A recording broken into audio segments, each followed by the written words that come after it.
Hi everyone, welcome back to another video from Crazy Gamer.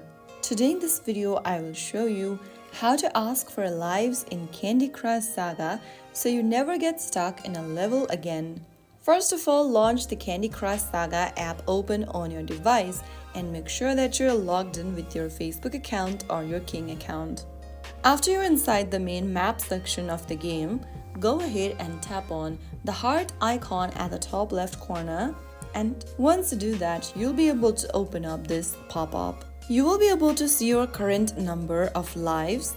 If there is not enough lives, then you can ask a friend for live. Simply find the Ask Friends button and then select your friend whom you'd like to ask for lives and click on Ask for lives at the bottom right. Soon after you do that, your friend will receive a notification to send you lives back. Once your friend sends lives, check the heart icon again and you will be able to see your updated lives if they decide to send you one. So that's it. Now you know exactly how to ask for lives in Candy Crush Saga. If you found the video helpful, don't forget to like, share and subscribe to the channel.